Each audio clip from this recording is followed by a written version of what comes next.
I will call this work session of the Jackson County Library District to order 3:33. And we'll start with the land acknowledgement. Jackson County Library Services acknowledges that its libraries are located within the traditional land of the Cow Creek Band of Umpqua Tribe of Indians and the Modoc Nation, as well as the Shasta, Kelma, and Magawa people, whose descendants are now identified as members of the Confederated Tribes, Siletz Indians, and the Confederate Tribes of Grand John. We take this moment to recognize the indigenous peoples whose traditional lands are where residents of Jackson County live today. JCLS is committed to fostering understanding, deep respect, and honor for indigenous people, and we encourage you to learn more about the land you reside on. For more information, go to jcls.org/land. All right, Carrie will be joining us in a bit. She's in a meeting in Ashland, I believe, and is scurrying to get here. So we're going to start and let Josh take us off with. I would like you to start by describing the process we're using for this strategic planning effort. Yeah. So let's bounce these around just to sort of interactives there. This is our outline. We'll get into, well, the process starts with plan. So this is our first step. Now through, you can see on your outline here, it says through December. We're doing some scheduling. We've had to push some of those first points there, the community listening sessions. We've had to push those into January. Push one into January. And so otherwise everything is on track. So as you can see in the first set of bullets there, community listening sessions are actively going on, and I'll give you what we've gotten so far from them after we go through this. We're gathering our data. We're using Group 4 from the facilities master planning. So we've been working with them as well to get some of that more broad data, so census data, some of the information that we collected 2 years ago as part of that facilities master plan. And so we're working with them. That's part of that gather research data process as well. And then we are, once that kind of comes together in the background, assessing the successes and improvements that we can make on our current strategic plan. So that's all happening currently. Of the new year, we'll begin that process of aggregating all the data and identifying some of those strategic goal areas, new metrics, and growth measures that we've kind of established from both our internal data gathering and then our community data gathering. And then come spring, the goal is to have a champions and supporters work session. So some of the stakeholders that we've identified as key stakeholders to be involved, whose successes kind of go hand in hand with our own. And we will then continue breaking that down into identifying specific strategies and objectives to reach those established strategic goals. And then we will have a plan, hopefully sometime around April, May, to present at the board meeting. And once that is presented and completed, we will draft and distribute that plan internally and externally as necessary. So that's the process. And like I said, so far we're on track. Does anybody have any questions about that? I guess I can look up the screen too. Does anybody have any questions about the process? Great. I gotta do actually. Yeah, sure. I'm a little worried that we're not getting enough community listening sessions, and I think we need to spread the word more. Okay. Because even if we, I don't know, we got probably 20 or 30. I heard at Ashland. 30 at Ashland, and then 9 at Eagle Point, and then Medford is Mark. Well, there were, 9 at Eagle. those were employees though, You right? counted. Everyone who was Everybody present, was yeah. in the room, Yeah, most of whom were employees. correct, yes, So I think we need to count non-employees, okay, honestly.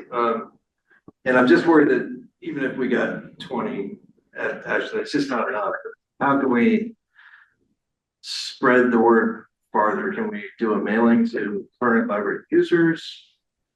I don't know if That's pretty late. well, not for the January one. I don't know where the January one is, but 15th Central Point. I would get. Road Rivers in later after I leave in December. Road Rivers in December, and then Central Point is January. The reason for, so the strategic planning committee, so which Martha is also a part of, and Joan. Patty Johnson. And Patty, yeah, sorry, I always forget, yep, Patty. We determined that the information that we collected 2 years ago from the facilities master plan, along with the updated information that we provided by any additional resources that our consultants have, is sufficient to gather community data, population, that sort of information. That also included some of the sentiment information from, again, 2 years ago. We haven't seen that yet. That report's going to come out sometime mid-January as well. So they'll deliver that. And these community listening sessions are to assess current sentiment. And we did not feel the need for another very similar survey to be sent out from 2 years ago. So and then happy to discuss if that's, something that we'd like to change. Does everyone else feel that's enough? As far as the, yeah. Welcome, Carrie. Can I interject real quick? Sorry. Additionally, we have key stakeholder surveys. So we have a list of key stakeholders, including board, foundation, friends, other organizations that we feel are, again, part of Jackson County that have the sway and information that is relevant to what we do. So we do have stakeholder surveys as well, but not general population. Sorry. All good. Will there be, my mind, maybe I mentioned it, will there be open houses once we have a draft strategic plan? No. There, as of right now, there's no intention to do that. Yep. So I hear what Director Keating is saying, and my initial response to that is, if at the time where all 5 have been done, look at the number of total non-affiliated patrons, users who attended, I think we may still have an opportunity to do a draft feedback open house in the same way that we sought feedback on the facilities master plan. But it doesn't have to be huge, it doesn't have to be multi-phase, but if the consensus is that more in-person engagement with what it is that we're doing is needed, then an open house, collect feedback on the draft, could be a good Okay. because I think there's 5 sessions, they've been advertised, they made it to the front page of the newspaper, which is awesome. Yeah, absolutely, like a really awesome positive article covering us. Yeah, that was so good. Kudos. The RV Times? Super positive. And And this went out in the advertising went out in the Valpak app. Valpak. So 6,000 essentially, whatever. Yeah. one of the folks in Ashland actually said that they would not have heard about it had it not been for Valpak. And again, we are doing several channels. General Library Newsletter has it. Website, page of it, so as well. Yeah. I think I understand your concern, and I agree. In a perfect world, I would say everybody's show up. And I feel like it's just kind of one of those. We have so many users and we're getting so few actual people. Is there a better way of It was interesting, and for those who attended the Ashland one, we had there was this back and forth between two residents. One of them actually worked for city council. Yeah, or City administration. city administration. And then one of them was just, general resident, and they said, we need more town halls, more communication, more, and then the city administration person said, we do this all the time, and guess how many people show up to these, right? And so I'm wondering if we're in this kind of like a similar situation, right? Right. The fault lies with the people that don't show up too, I get that, but Yeah. it's like, dang, we gotta figure out a way if we really want the information that we want. And I think that's why attacking it from multiple angles, right? Providing the town hall style listening sessions, going into this data that is being provided by our consultants, that's available through other channels and access that they have that we don't. And then, we're gonna, part of that too, is part of the, let's say, January timeframe. That data aggregation is taking stuff from our NPS survey where folks provide feedback. So I feel comfortable about the channels, I guess. And like I said, I'm not trying to downplay the attendance.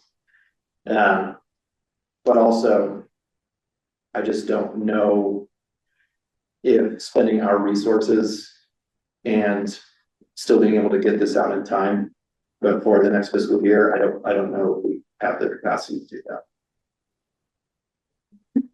I just add that, or I guess add a reminder that one of our data points is the community engagement and feedback that we got during the facilities master planning process, that we did do some community listening sessions. We did the key stakeholder meeting where we had about 40 community members at that meeting.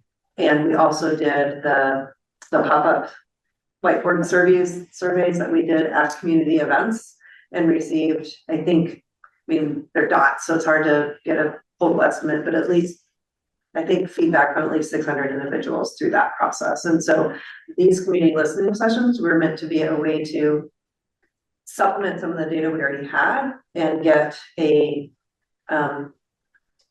again, those community surveys were about 2 years ago, not quite 2 years ago. And so getting a little more recent data from our communities. And I also want to remind you all that at this point, we've had 2 out of the 5.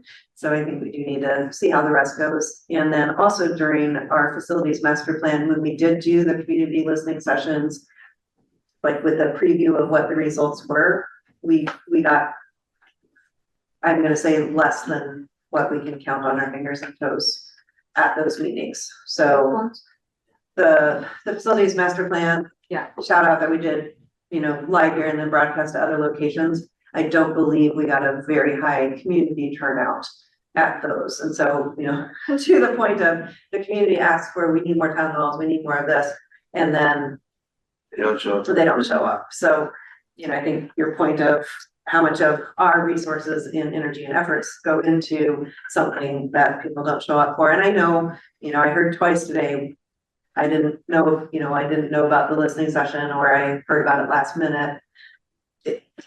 We use all of our, we're doing the best with the marketing resources and the community that we have. So back to my question, is it something that would possibly hold mental space for a possibility of a feedback session where we don't even have a goal for it? We just make sure we hold it if we have a feeling like, more feedback is needed at that point in time, especially in person format.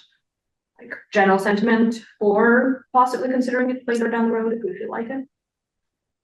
Yeah, I think it's more better, but it's getting the people there is the important thing.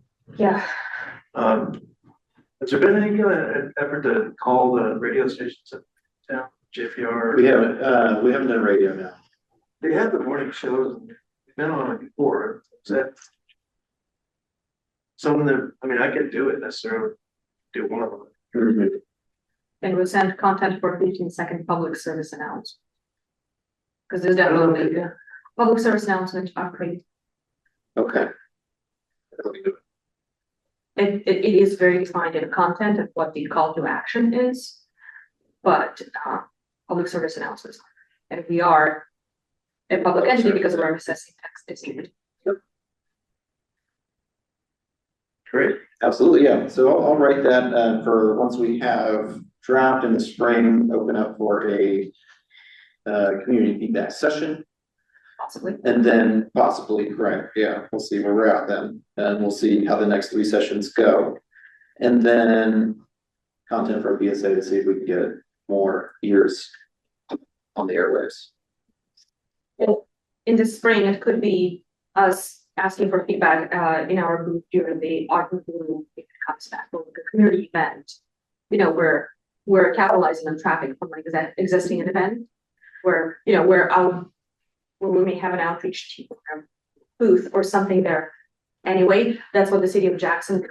They had a feedback, I think, of the New Lunar New Year Festival, where they were soliciting feedback for like a walkable plaza scenarios, if that counted, and also they got traffic. Just putting that out there.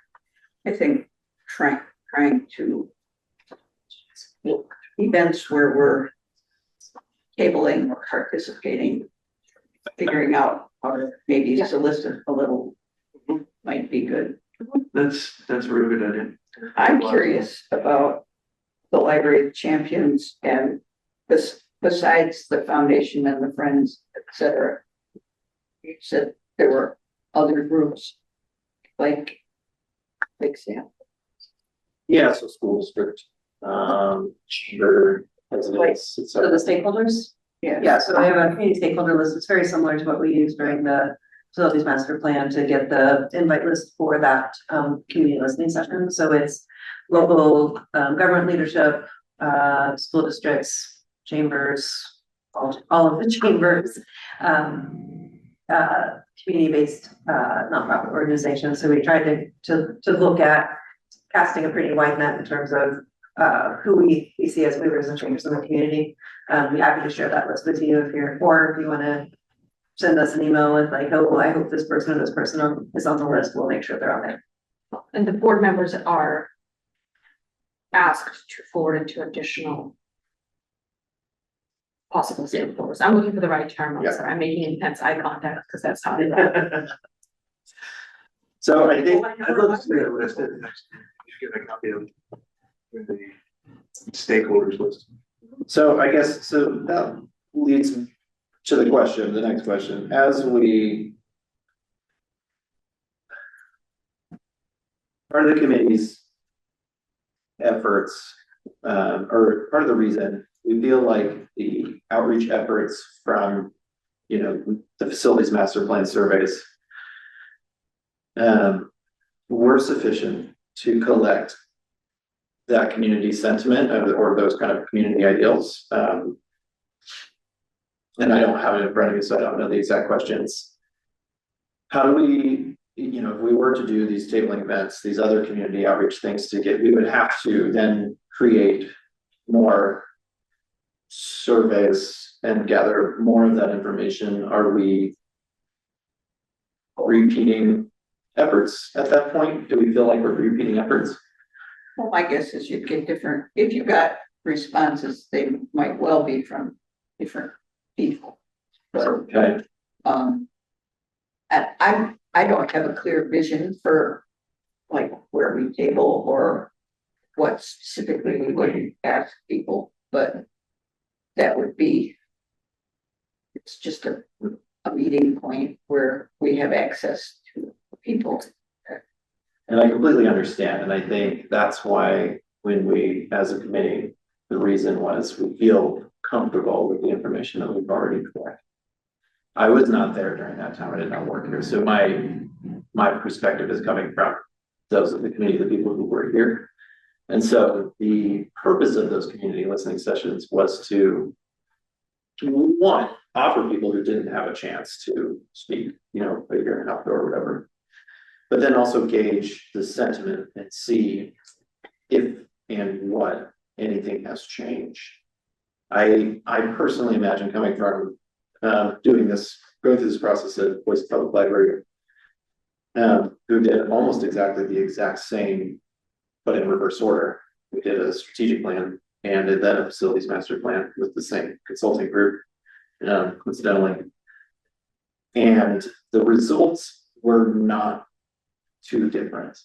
And so that's where I think in order to protect our resources and our time and to save them and utilize them in the actual facilitation of, putting the plan together, I think that was the reason. And I felt comfortable with what I heard from the committee. So Can I suggest that we go on with what we are planning to do and go through the whole process? Yeah. And then because I feel like we're trying to fix the process that we haven't fully got. Right. So those are just example flyers we've done. This is the list of questions we are asking at these sessions. I'll text you the documents. And then these are word clouds of some of our responses that we've been. But again, we've had 2 sessions. Medford is tomorrow, so I would be curious to see. I'm going to assume, but you know what happens when you assume. That'll be our largest session, but we'll see what happens. And then After Medford, we've got Road River and Central Point, right? correct. At this point. Yeah. Thank you, Marta. You're done. I think you're my favorite. Oh. She's taking pictures of the documents and sending them to me. I thought we had a good thing going. Very sweet. The Thank you. challenger. Oh, and by the way, you all are my favorites.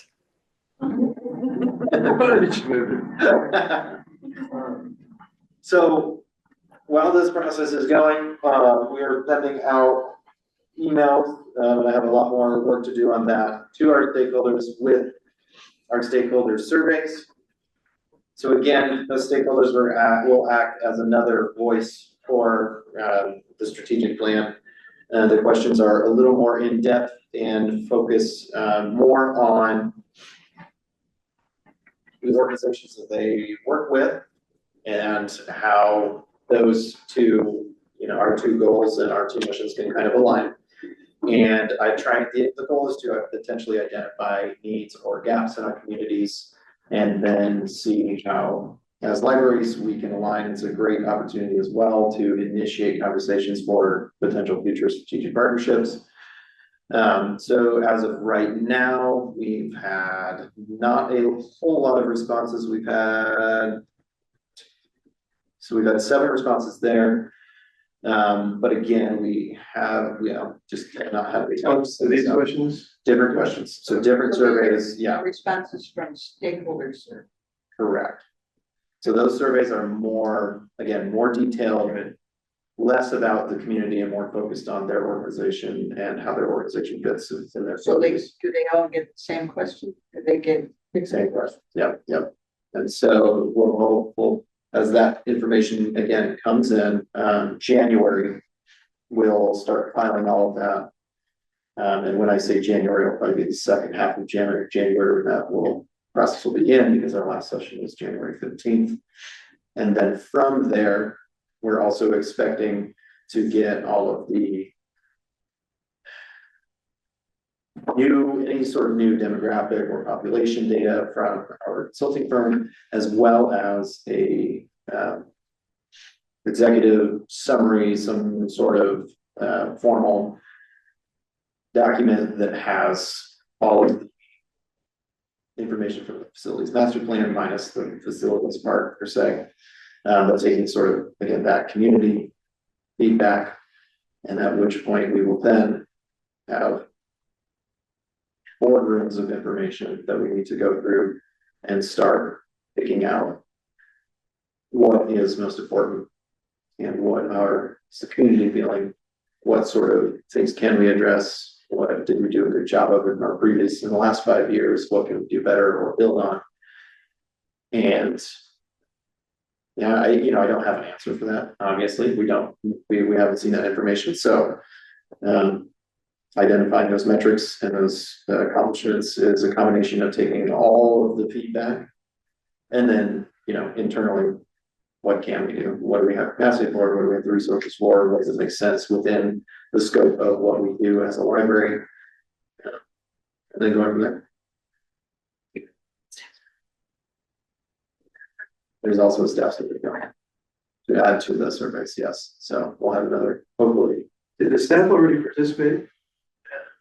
I mean, they've already been to the meetings where they also filling these out and we're taking their feedback there. So those were the staff who showed up voluntarily. So staff will have a separate survey and that will be sent similar to our stakeholders because we see staff as Can you stakeholders. say volunteer with the off duty or? Yep. So they were coming as. Yep, as citizens. So yeah, so that's why those numbers of like 39 are, Oh. Yeah, so and that was part of the, I sent an email to all staff and said, if you do want to go to these, we are gonna ask you to go as residents. Thank you. And I think a lot of them did. Yeah. So separate staff survey. So we have one other survey, another survey. So all of the surveys will come together in January. So, can I ask a question here? Okay. These questions are about the community, but what about, like, are we asking them about the library, the performance of the library? What do you want the library to do? Yeah, so as part of these listening sessions is, when there's a very specific reason for that. So I'm glad you know this. When we ask about specific things when it comes to the library, we already have channels for that. So we have comment boxes, we have feedback avenues, and those are things that we hope that people are using. And when we're talking about strategic planning and 5-year planning, we really want to steer away from specifically what can the library do, because it has to do with capacities, and what tends to happen is people kind of rabbit hole into one very specific thing, and we're trying to get a big picture of the needs of the community and how we can, again, utilize the resources and things that we have, the capacities that we do have to address these sentiments. I just want to describe that, like the approach that we are taking to the strategic plan and the approach that we took 5 years ago with our last strategic plan was a community focused approach. And so, and this is, I think many organizations do this rather than saying, what are we doing? What should we continue doing? It's what does our community need and how can our services meet that need? And so, flipping the focus from what does the library do and what does the library do well to testing whether what the library does well still meets what the community that we serve needs. And so that's why the focus is on the community and where the community sees itself going. And then asking or then analyzing how does the library fit into the future picture of your community. And the information that we have from the facilities master plan pop-up surveys is it's a hybrid of that, right? So the questions that we asked there were, most people in our community have adequate access to broadband at home. Early literacy is important. School, vocational and job related resources are important. There were 9 broad categories, and then they self-sorted through that. What rose to the top as priorities that in the facilities master plan we used to predict what types of spaces might need in the future. And now we're using that same list to say what types of services might be used in the future. And like a community gathering space was really important, and the role that the library plays as community hub really shone through in that survey. The community aspect of the people that are in our libraries rose to the top as something that they really value. So the strategic focus is really more big picture and where the library fits into it. The question that you asked definitely came up in the strategic planning committee's conversations. The fact questions you're seeing here have been voted on, like we like a ranked choice voting, or not a, but like which questions do you want to prioritize? Out of a set of 15 or 20 questions total, I think. Because we felt like as far as community pulse point questions, these were more relevant for the library strategic plan effort that we are taking. Also, having attended the Ashland session, because the library is the context, the container, the host, the convener, and literally the person asking the questions personified. It was really difficult for the library not to get brought up. Not to get brought up. So every question had one more person talking about the library plugging into the big picture, the questions asking about. So you couldn't get away from library related answers if you tried, because library is the context, and that's what they came there to talk about. a little worried that this gets us into mission creep thoughts. So you choose a community thing that we want to fix, you know, more trees or parks and how. So we should be helping, you know, it's like, that's my point. It's like, you can't fix homelessness either, and you know, you can't fix a lot of things. So So why not focus on what we can do and what people are happy about in the library, what they want from the library rather than the community. that's a really great point, and it didn't get brought up actually, I think, in one of the listening sessions in Ashland specifically. And the goal isn't to creep into anything else, but it's to essentially get a look at our communities and say, where can we help and where does it make sense to establish strategic partnerships? So one great example that I like to use is the library and Parks and Rec, two kind of adjacent, you know, organizations that operate in a similar sphere. And so instead of understanding what Parks and Rec can do, what people want, like we want more outdoor booths. So, okay, so we can't provide that, but what we can do is partner with Parks and Rec and provide programming or like things that have already been established as needs or ways that we can work together to kind of lift our communities as part of like the overall like social determinants of health. And so the social determinants of health of this is like ways to categorize how communities are, how healthy communities are. And so, you know, Parks and Rec is a great one. A lot of people are saying, you know, if we want better access to our city council members or whatever, it's like, yeah, we have no control over that, but we are in a wonderful and unique position to partner with them or invite them to certain things or to like direct people information wise. So acting as that community hub, we are really great as an organization to be able to disseminate that information to the people who come to us. So that's part of like, I agree, you have to be wary of that mission creep and that scope creep because it can happen. And I think it's a great question, but we are very conscious of what that. Have you got valid or interesting answers so far? Can I encourage you to come to Brown IMC? I mean,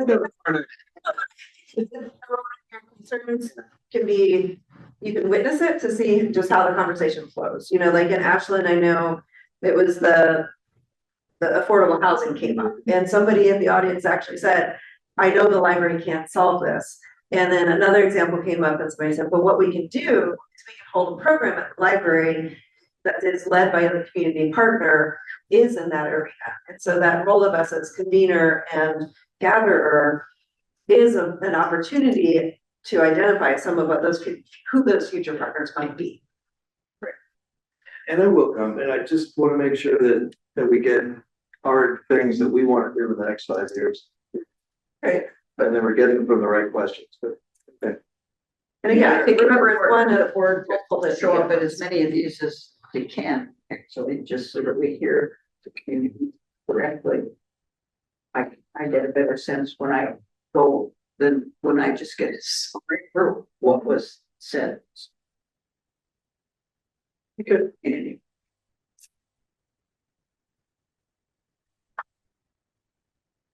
Okay, I guess with all of that, we've had some of that conversation.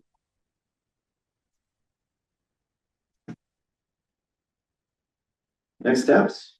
Are we happy with this? Are we happy with the process? I know it sounds like we obviously can talk about the last 30 minutes, which is great. Is there anything we can do? I know we talked about,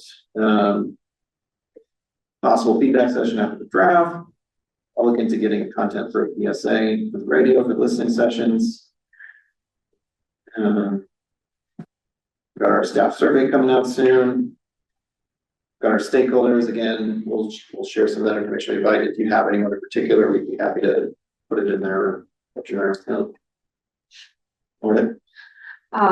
I didn't think about it in our committee meetings before, but do we have folks who maybe have retired after 10+ years in the last year? I would love to have them included in one of the surveys that are sent out. We've got, I'm gonna push back a little bit on that respectfully. We have folks who are in it for, have 20, 25, 26 year Okay. staff currently. So I think that would be a great opportunity for them. And I think to identify. We don't have very many library staff anymore that have been here for 25 years. But who have been in the community for that long, yes. Oh, all right, Yeah. so I misunderstood. Well, it is cool, But, right, but. I mean, we did have a lot of long-term staff members and they have dissipated. That have been here for that. Right. Eric, And the goal was not to downplay those who are participating currently on survey. 100%, yeah. It's just like, sometimes Yeah. just you see things, you step away sometimes too, and it's. That's fair. That's fair. And not at all to downplay the expertise of the amazing folks. Yeah. On it. I'm looking to see if there's a way to identify how to contact those people. Were you asking specifically for staff who have retired or for community members who have retired? Staff members who retire. Because Which I sometimes would like call that. community members that, right? I mean, they are no longer staff members. They are community I've had a couple of community members approach me and say, hey, I retired after working for the library before it was the district, just, that. Yeah. And the current iteration of the district, and all those conversations were really, really positive.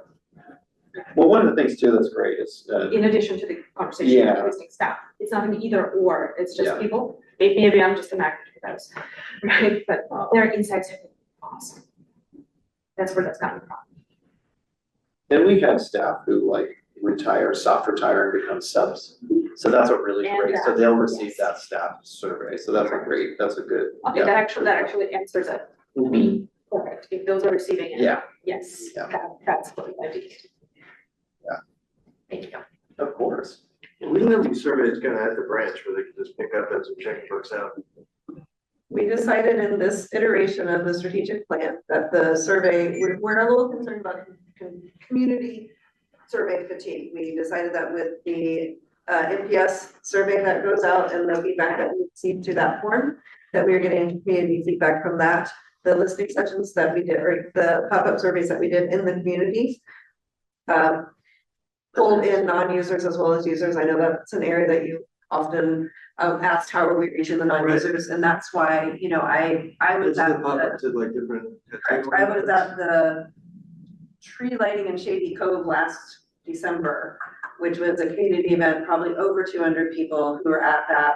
It was, coincidentally, it was at the library because it's in the little civic center, which is between the library and the town hall there. But it was a community event and there were people who I invited to put dots on the board who were like, oh, I haven't been to the library forever. We actually, in that data, have one of the dots they put up there was how frequently they come to the library. And we had some people take the survey who had never been to the library. So, we tried to capture that information and that is one of the data points we're using in this planning process. So again, any one avenue is not going to cover all of it, but we tried to do it, as I said, a scattershot approach to find different ways to get different folks in the community. I'm not trying to beat his horse about surveys, but if we had surveys sitting in the libraries that people could pick up and respond to, I think you would not, the people that would do that are not people who are suffering. survey fatigue, I would say. So If they we have surveyed that audience during the facilities master plan 2 years ago, and when the committee met, felt like that was a most recent enough data point that the information would still be valid for our strategic planning purposes. And as Josh said, you know, that they did the reverse of what we did and did strategic plan and then facilities master plan. We're doing the reverse that It's the point is just that But that's it good. wouldn't be a way to give people who haven't responded heretofore an opportunity. But I think you've got enough. Let's see how it goes.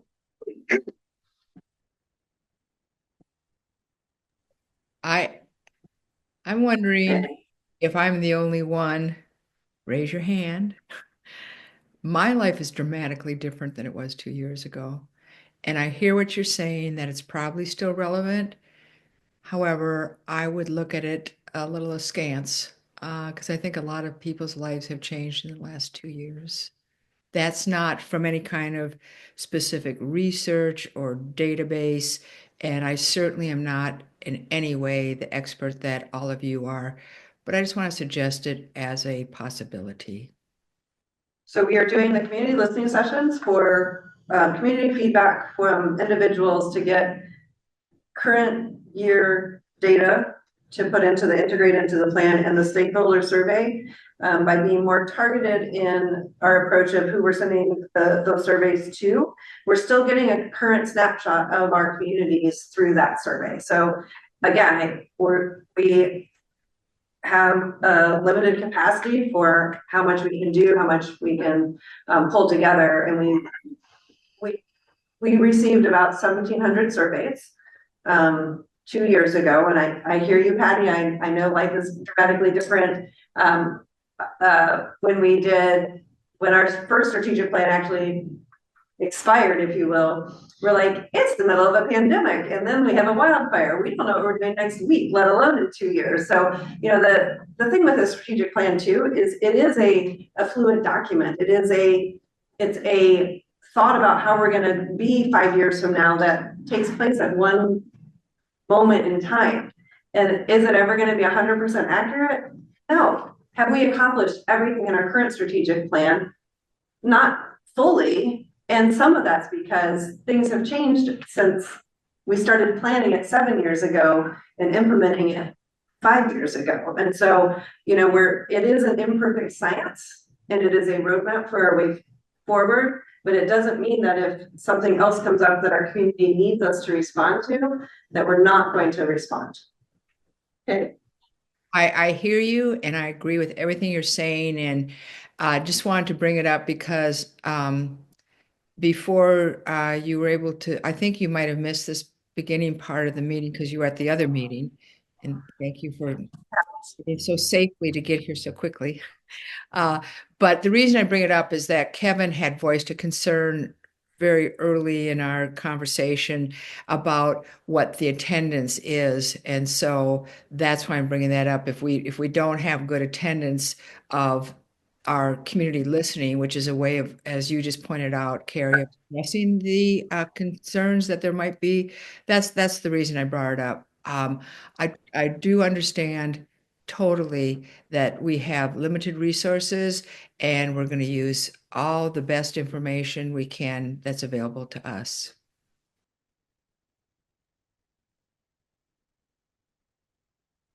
Thank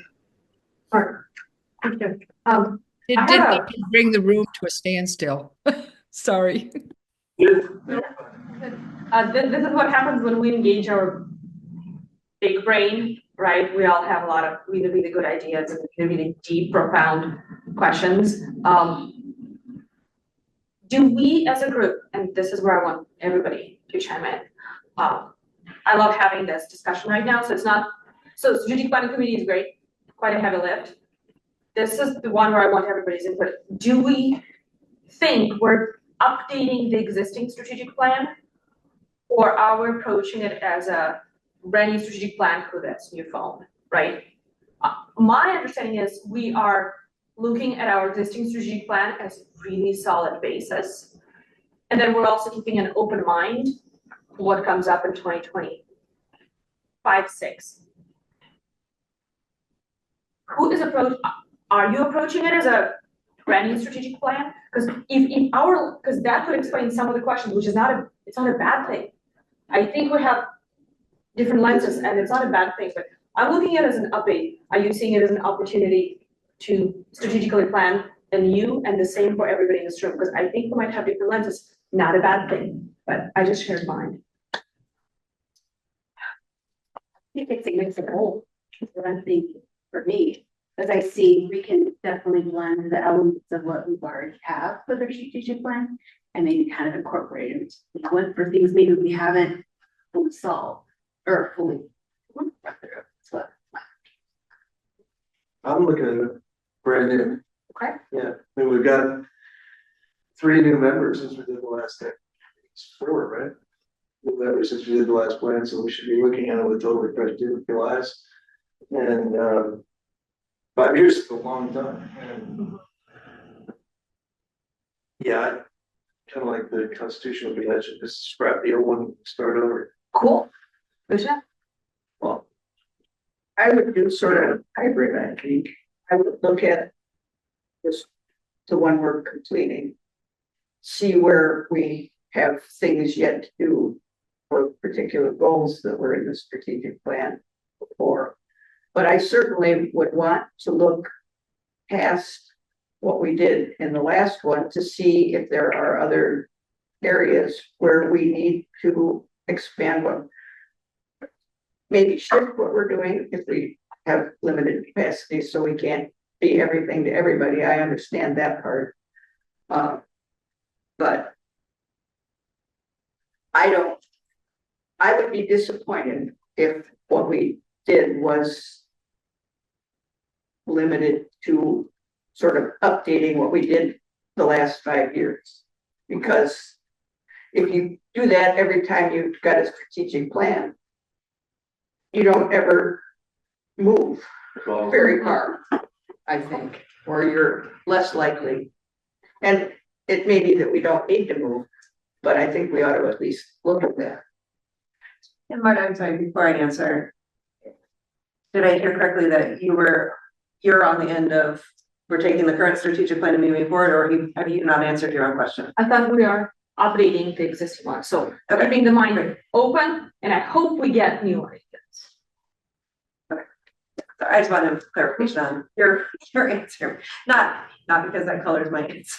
That was totally separate question. I would see the new strategic plan as a new plan, and that with incorporation of things we're currently doing. One of the things I really appreciated when we went through the strategic planning process last time was I sometimes approach a strategic plan of these are all the things we have to go do, and I forget that we're still going to check out books. But if you don't have check out books in your strategic plan, then why do we still have a plan, right? You know, so ignoring the basics and fundamentals of what a library does in your strategic plan, I think is a disservice. So that's one of the things I appreciate about our current plan is it includes collections and programs, and it includes staff. I remember having a conversation about whether the staff infrastructure should be a public facing goal or not, because of course we're gonna have staff, but we need to be conscientious about how we are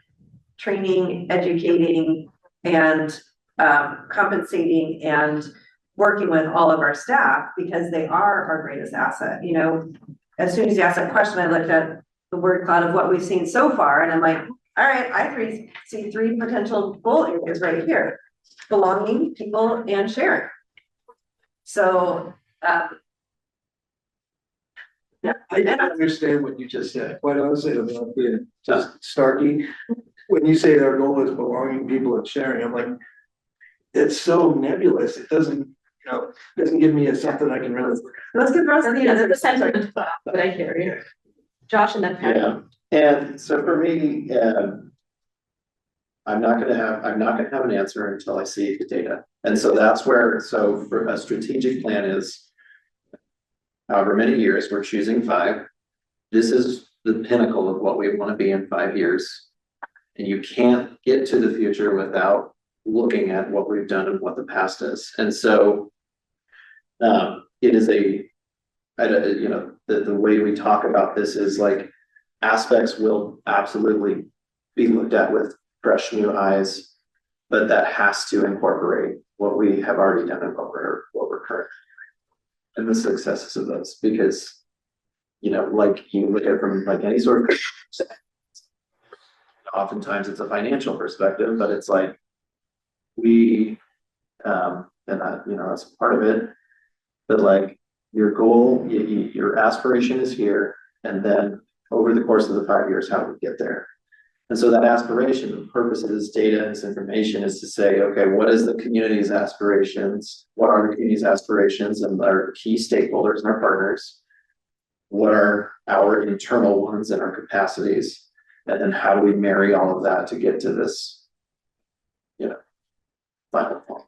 So that to me, without having the data is kind of I don't know. Are people saying, wow, everything is robots and AI? So then, yeah, we'll have to look at that differently. But based on the 2 sessions I've been to and some of these words that are popping up, I think these are themes that we've heard and seen over the course of time. And I imagine we would see very similar themes based on, the facilities master plan surveys. So Did this come from the listening session that we already? okay, I typed that up. Those are current. Yep. Patty, do you want to add to this? Yes, please. I'm really enjoying listening to all the different perspectives. There's great overlap, which is very encouraging that we have more that we think in a similar way than a dissimilar way. For me, I'm a big fan of zero-based budgeting. And what does that have to do with strategic planning? Well, I'm hopefully going to make the analogy that in zero-based budgeting, as you all know, you look at the same line items that you've had, but you reconsider every single one. Then you make the case for the new line items that you bring in. And so it's kind of a blend, I think, of what all of you are saying is that we're not going to blindly just go, yeah, the first 3 paragraphs, we like that. We're going to keep that just as it is. But then we're going to add 2 new paragraphs here. It's as someone said earlier, maybe it was you, Carrie, it's really a living document. It's organic in the way that it's created. And so I know that we will do it with great care, great concern, and great precision. And it's going to be awesome.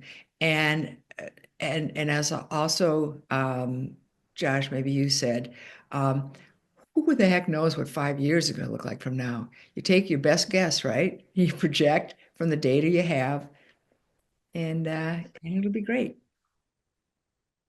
Thank you.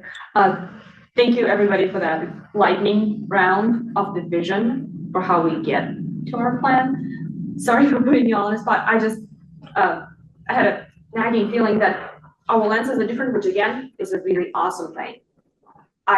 I know a lot more about what we're doing and our approaches now than I did 10 minutes ago. Thank you. And one of the things at an earlier work session this year, we talked about what's that rallying point for the library. And we threw out kind of literacy. There was the question about where does the library fit into adult literacy in Jackson County. And, Patty, you gave the example of DPIL is great. It's something you can wrap your brain around and you can talk about and be like, this is it. And so, and staff have talked about this as well, is there's many more than 2 approaches to strategic planning, right? But one is, what are we doing and how are we going to do it better? Or I have this idea, let me go read the strategic plan document and I can figure out how to fit what I want to do into all of our strategic plans, because there's such a variety of objectives that we have in there. Or we can say, you know what, we are focused on literacy. And we may define literacy in 20 different ways it's not 20, 6 different ways as we have through the literacies for our programming. But if we're using the literacy lens, then if somebody says, hey, I wanna come do X, and it's not increasing a literacy area, say, that's a great idea. That is not our primary focus right now. So it actually can be a limiter more than our current, I mean, our current strategic plan does have some guardrails in it. And there have been some projects that I've said, nope, not in our current strategic plan. I haven't said it that, I've said it kindlier, more kindly, not. But, you know, that's another way to look at your strategic plan is it that visionary, single, not in it, like by single focus, you know what I mean, but you know, if we have 3 goal areas or 4 goal areas that are much more tangible than people and belonging, then we have some concrete things to look at and say, because there are going to be times when we're going to have to make those hard choices to say, we do not have the resources to add this without taking this away, and deciding what might get taken away is based on what your values are and how you are living those values with your next strategic plan. So I think that that's another question or way to look at it is it we're going to keep doing what we're doing better, or we're going to narrow our focus down and narrow our energies down on a core concept or concepts. Does that make sense? Yeah, this is easily one of my favorite conversations since I joined the board. Absolutely. To me, it does.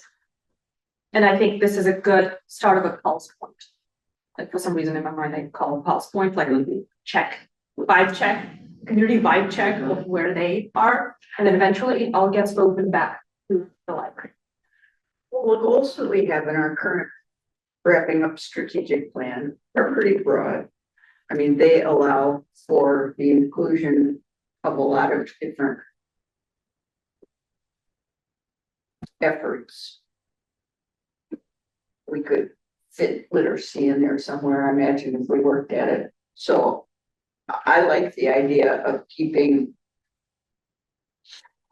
goals broad enough that that they provide direction without being limiting, as you say. And they also provide a little flexibility so that when you get in the midst of your plan, if circumstances have changed, they give you enough room to swing in one direction or another. And hopefully, as we go through whatever we come up with, we will figure out what we might need to nudge in one direction or another throughout the implementation.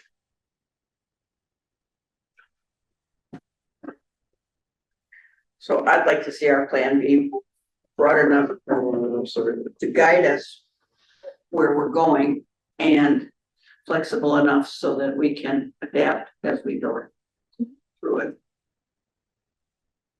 I do not disturb was on. I don't know how you. I got a phone call there and I was like, I might do not disturb on. I don't know. The strategic planning timeline, the outline provided, sounds great. That still gets us there by June. So sounds like even with extending some of the listening sessions into January. Yeah, this is an aggressive timeline, but a good kind of an aggressive timeline, I think. I want to go back to what Susan just said. Do you all agree with that assessment of what you want the strategic plan to look like? Because that's one of the 2 options I just talked about. So I'm kind of curious what the other sentiments are on that, kind of going back to Marta's. Like, what do you think? Like 45 goals specific yet, well, broad enough to give us flexibility versus one big theme and then harder into that big. Not necessarily one big thing, but target, like Yeah. a handful, 2 to 5 or whatever. If some things in addition to literacy that need. I'm going to use the data to Yeah. those things are, but you know, I think it's What Susan described is a great descriptor of a good strategic plan. But I'm going to go back to Josh's words. Let's see what the data says. Well, In general, I would like to be more specific than broad. But I think a little broadness is good. You want to be able to be flexible, but and it is a living document, but I also want some really hard specifics that you can measure and achieve. well, one of the good things that we did with this last one was we produced the plan and then we backed up and produced an implementation plan to support it. So I hope we would do something similar after we get this plan pulled together. Then look at what do we think we're actually gonna do to accomplish this? And part of that How are you process, gonna implement? yeah, is that I, in January, February, identify metrics to measure growth and accomplishments. And so that'll be getting that specific with it. For me, it's sort of like policies and procedures. Sure. You draft your policies and they're directed in a particular direction mostly, but without necessarily all the specifics. And lots, I mean, one of the problems we have is when people start trying to put the procedures all in policies. So.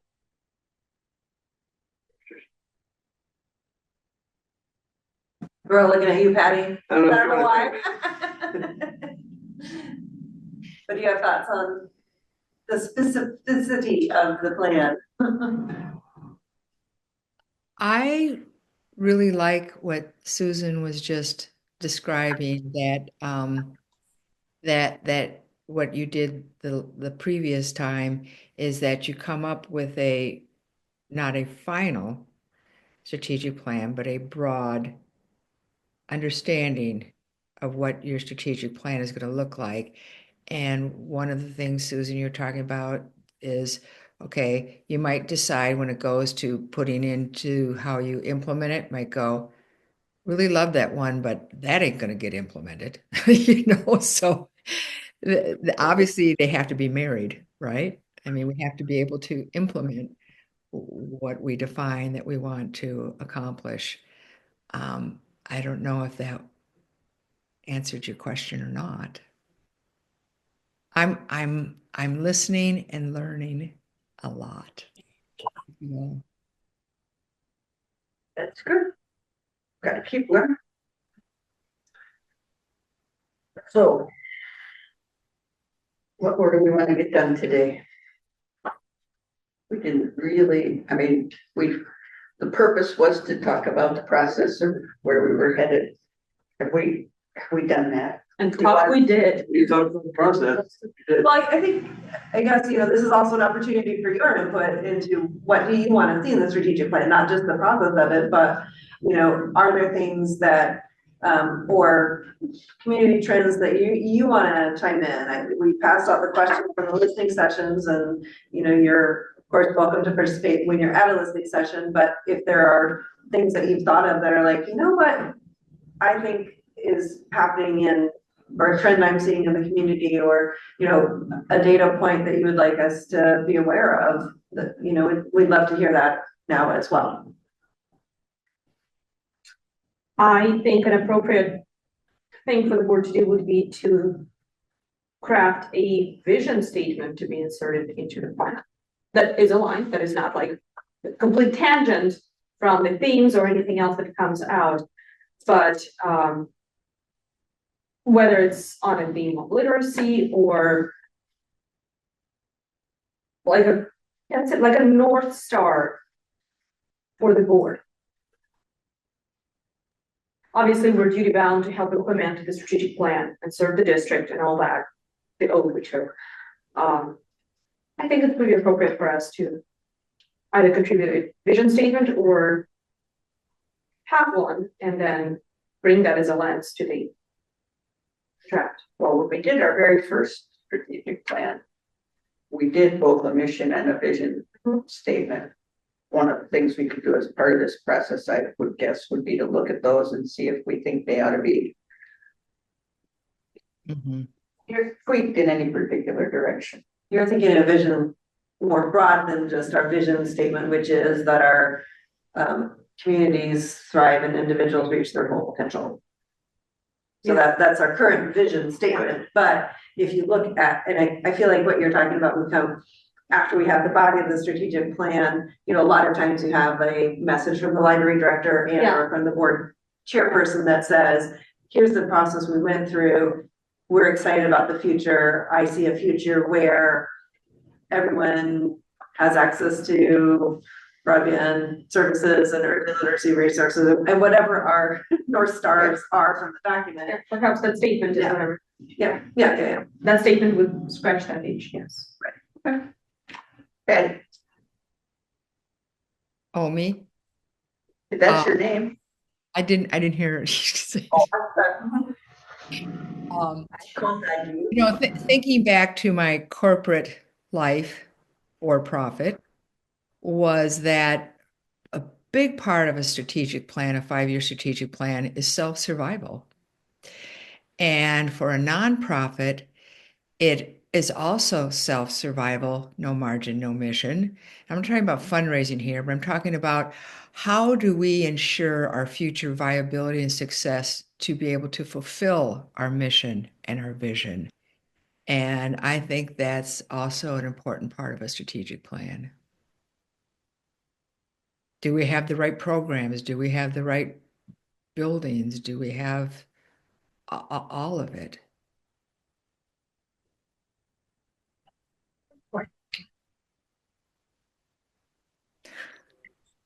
Every time I say something, nobody responds. I'm gonna go back and mute myself. This is a good opportunity for us to say what really we think about our own library system, I think. And right now, the things that I see are challenges are the perception in the community that we are not nonpartisan, and we should be. So that's a perception attitude. It goes kind of to relevance. A lot of people, you've all probably heard it. Maybe we're not as relevant as a library system as we need to be, or all libraries are not as relevant as they need to be with the advent of computers, AI, all that stuff. You know, you're probably all aware that 40% of Oregonians are on Medicaid. We need to actually make sure that we're being fiscally responsible. We've got a lot of new fiscal challenges coming up in the next couple of years. And we're probably going to need to cut back on some things. We already raised our levy to the max we could, so we can't tax anymore. And so we're going to. Without going back out to the voters. I mean, we could ask to increase. That's a non-starter. I mean, it wouldn't happen. I don't believe in that. I'll put it that way. I'm sorry. But yeah, so there may be some cuts coming, and we may need to just be real cognizant of where we spend money. And then lastly, safety. I think people still feel in the community, and this is what I was dying to hear from these listening sessions, is do people feel safe going into the library along with all these other things? And we need to bolster the impression that we are a very safe place for your 10-year-olds and 12-year-olds to run around. Well, I certainly didn't hear anything in the 2 listening sessions that I've been to that indicated people did not feel safe. And I would be really curious to hear from you what particular things you think we do that make us biased. Again, perception. I'm not talking, Well, people can have perceptions, but I want to know if people tell me that their perception is that we are biased, I want them to say what it is that we do that is perceived as being biased. And I mean, you say all the time, people don't feel safe and Are they. you challenging what I'm saying? I mean, this is what I believe. Well, you want it right now? I mean, I can't give it to you right this second. I mean, I can give you all sorts of different comments that I've heard from various people. I can give you their names. It's not the point. The point is that I think if you did a proper survey, you would find that there's, in this community of Jackson County of 200,000 people, there is a large percentage of people who will not go to the library. They think it's unsafe. They think it's, partisan. Certainly in Eagle Point, in the more redder sections, you're gonna have a lot more of that. Sorry, Gary. Well, I just want to say that perception is reality. And I have been in places and I think there are times when we have that perception of it being unsafe or, when Marta and I talked with the county commissioners, some of the questions they asked were from a perception that was 3 years old, right? And so how do we address the perception? It doesn't matter whether it's true or not. Right. How do we address the perceptions so that the perception of what the library is more in line with what we are? And that's what I'm hearing from what That's Kevin's exactly what I'm saying. saying. It brings in access. It goes to the access issue. And so, knowing, and to Susan's point, knowing what's behind those perceptions helps us develop a strategy Right. to send out new messages. I know, Kevin, you've talked about, let's hold a big open house at Medford and say, welcome back, it's safe, right? Or, how do you frame that so that you're inviting the folks who have that perception or that skepticism, how do you invite them back into the space to demonstrate to them that we are working on changing that perception or have changed that reality? That's the challenge, I think. And it concerns me that you got some attendance in Ashland, but you got zero attendance in Eagle Point, which is where I would have loved to see really, I shouldn't say zero, I mean, zero non-library affiliated. We had a couple. Did you? Yeah. We had a newspaper guy, I'm sorry, I thought you said they were all library. No, not all, Did but not say that. mostly. I would say it was half. But those are the ones that I would think would be the ones that you want to reach if you want to reach this community that has that perception. That would be the point. And we'll get that rubber. I'd like to address your concern, being a resident of Eagle Point. Why there weren't more, I was disappointed, why there weren't more community members that came. There's other listening sessions that I've been to there that weren't sponsored by the library where more people came. So I was surprised that not many, 1 or 2 people came from the community. However, I feel so strongly that it wasn't because they didn't feel safe coming to the Eagle Point Library at 10 o'clock in the morning. I assure you, I spend a lot of time at that library, and there's little kids that sit out there, kids with like 10, 11-year-old boys with their skateboards. And I said, what are you doing? We're waiting for the library to open. They're not scared. Their parents aren't scared. Maybe I'm hanging with a different crowd, Kevin, but I think it's really specific to Medford National. I don't think people are scared to go into their libraries in Eagle Point, but I think, I don't know, 10 a.m. to 12 a.m., that might be more the issue, but. well, Sorry, we're not open after the bars close or something. It's pretty safe there. Art. Is this a good time for me to share my individual insight? Yeah. Or just my wish? I hope the strategic plan for the next 5 years positions us in the direction of empowerment of our community. I think the need in Southern Oregon is great. I think there's a lot of income disparity, wage disparity in terms of resource to access. And without stepping into mission creep, scope creep, I think there's a lot library can do. Every time one of us or one of you, the youth, the royal youth, has brought up literacy, yes, actual ABCs, comprehension, reading, all that came up in my mind, but the number one thing that came up in my mind was financial literacy in accessing resources, accessing education, the things that can be out of reach for folks who we may not think of as in need. So for me, the reason I get really excited about literacy is I see it as more than ABCs. Oh, yeah. Comprehension. It's, yeah, there are resources out there that help with resume writing. We connect folks with them. We don't write somebody's resume for them. We connect folks with them. Navigating the maze that is the resource system. We don't need to be this starting point for all access conversations. or resource access conversations, but empowering the community is where we come in. And yes, reading and being able to read at a certain grade level is a great indicator of whether or not a child's gonna graduate. It has been one of the indicators of whether or not a child will graduate on time.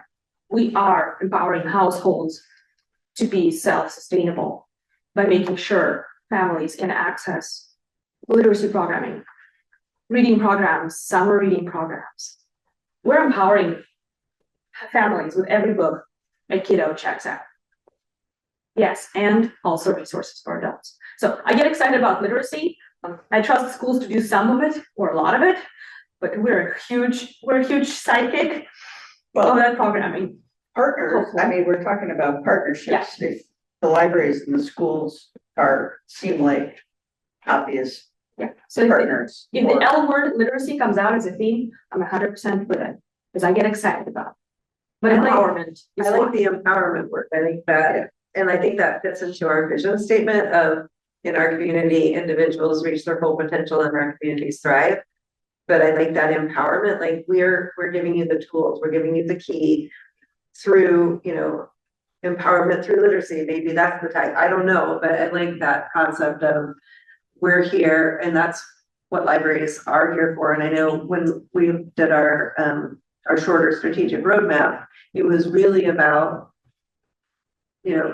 for as much as there are people who don't feel safe at the library, there are other people who are like, I don't know how to do this Only thing, place. and I trust the library, I'm gonna go there. And so, that's how libraries got into the information literacy game and digital literacy, is because people were coming to the library and then all of a sudden they got this funkin' PC that was sitting on their desk and they're like, I don't know what to do with this thing. Can you help me? Can I check out a book? Can I do whatever? And then, so we got into the computer arena, right? And we still are, and we have, a robust tech ed team because people And they are don't sit still around trying to and figure it wait out, for how to do these things. And now technology is accelerating faster than people can keep up with it. So they go to the library and say, how do I use this new iteration of this thing? So I like that empowerment. And thank you. It's good work. Great. I've been going on a lot of solo drives. I've had to a lot of time to think.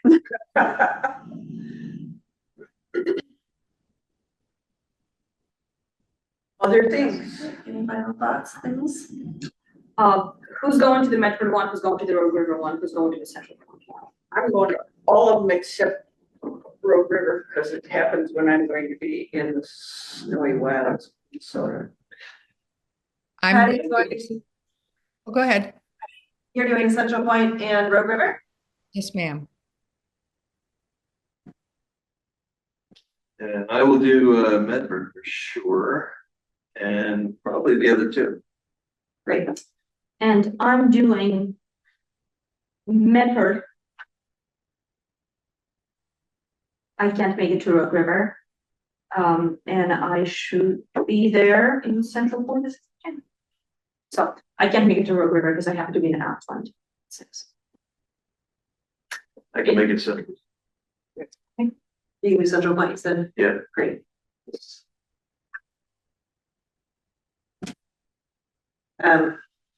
Yoli can send you a calendar invite. Perfect, thank you. Then it's on my calendar, and then I can remind you. Please do. You said you would be there.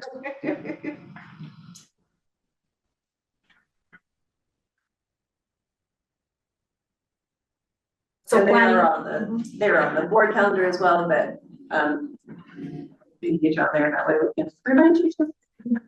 Planning to plan is a lot of work, so thank you, everybody. I just want to make sure, did we hear from you, Patty, on what kind of things you want to see in the next plan, or no? I'm sorry, what was the question? Did you tell us what kind of things you want to focus on in the strategic plan?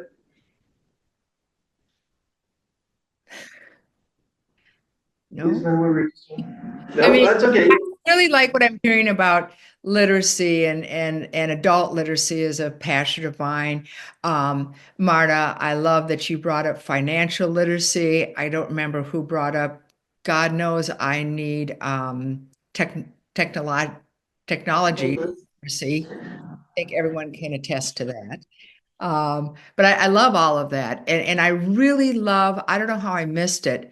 I really love our vision statement. I don't know how I missed that. I don't know that I'd heard it before, but I just love it. And I think we all know from working in whether as a volunteer or as an employee or in leadership at every level in nonprofits, if you stick to your mission, you stick to your vision, you're going to be okay. I had a friend once upon a time when I was just in library school, and he was chatting with one of his friends, and his friend was like, I don't know how to do this thing. And my friend was like, call the library, they have to answer your questions. I mean, it's like, for those who know us, they know what amazing things our staff and our resources are. But if you aren't aware that not only do we have books at the library, but we have people who will open the book and find the answer with you. So I think of that very frequently, and that was kind of at the dawn of when we had the internet, but it was just, it's still true. We're actually, that is our job. We're here to help you, and we are happy to help you. Yeah. I'm gonna bring up one more thing. At the OLA, Oregon Library Association, in April in Eugene, they had a good presentation from McMinnville, and McMinnville had a great presentation about making sure the Parks and Rec stick to their scope and mission, and the library, because it's a municipal library, it's part of a cooperative, but the things that you mentioned earlier, Josh, it's possible to look at the community needs and then still find really defined, I'm gonna say, mission aligned niches or lanes. And stick to that. So, want to share that. That was such a great presentation. Problem solving has lots of lanes in it, and you can. There's all kinds of. You're looking at the big societal problem. There's usually multiple groups that can contribute to the solutions. So we got to figure out where we can fit into the solutions. Cultural.